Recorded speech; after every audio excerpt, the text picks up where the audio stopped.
ದಕ್ಷಿಣ ಭಾರತದ ದೇವಸ್ಥಾನವೊಂದರಲ್ಲಿ ಒಂದು ವಿಚಿತ್ರ ಸಂಪ್ರದಾಯವಿದೆ. ಅದರ ಹಿಂದಿನ ಕಥೆಯೇನು? ಇದಕ್ಕೆ ಉತ್ತರ ಒಂದು ವಿಶಿಷ್ಟ ಆಚರಣೆಯಲ್ಲಿದೆ. ಆ ಆಚರಣೆ ಹುಟ್ಟಿದ್ದೇ ಭಕ್ತಿ ಮತ್ತು ಭಯದಿಂದ. ನಾವು ಮಾತಾಡ್ತಿರೋದು ತಮಿಳುನಾಡಿನ ಜಂಬುಕೇಶ್ವರಂ ದೇವಸ್ಥಾನದ ಬಗ್ಗೆ. ಇದನ್ನ ತಿರುವಾಣೈಕೋವಿಲ್ ಅಂತಾನೂ ಕರೀತಾರೆ. ಈ ದೇವಾಲಯ ಜಲಲಿಂಗಕ್ಕೆ ಹೆಸರುವಾಸಿ. ಇದರ ವಾಸ್ತುಶಿಲ್ಪ ಕೂಡ ತುಂಬಾನೇ ವಿಶಿಷ್ಟ.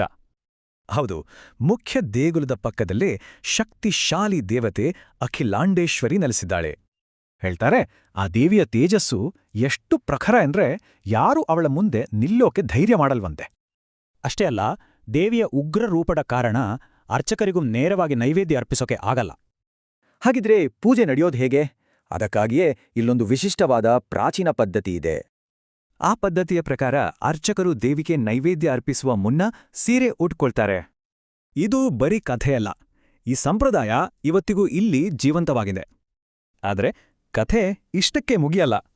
ಇಲ್ಲಿನ ಅರ್ಚಕರ ಸಮರ್ಪಣೆ ಇದೆಯಲ್ಲ, ಅದು ಇನ್ನೂ ದೊಡ್ಡದು. ಈ ಅರ್ಚಕರು ತಮ್ಮ ಇಡೀ ಜೀವನವನ್ನೇ ದೇವಸ್ಥಾನಕ್ಕೆ ಮೀಸಲಿಡ್ತಾರೆ. ದೇಗುಲದ ಆವರಣವನ್ನ ಬಿಟ್ಟು ಎಲ್ಲೂ ಹೋಗಲ್ಲ. ಅವರ ಪ್ರಕಾರ ಈ ದೇವಸ್ಥಾನವೇ ನಮ್ಮ ಜಗತ್ತು, ಈ ಸೇವೆಯೇ ನಮ್ಮ ಜೀವನ. ಅಷ್ಟೊಂದು ನಿಷ್ಠೆ. ಅಂದ್ರೆ ಈ ವಿಚಿತ್ರ ಆಚರಣೆ ಅವರ ಅಪಾರ ಭಕ್ತಿ ಮತ್ತು ಅಚಲವಾದ ಬದ್ಧತೆಯ ಸಂಕೇತ.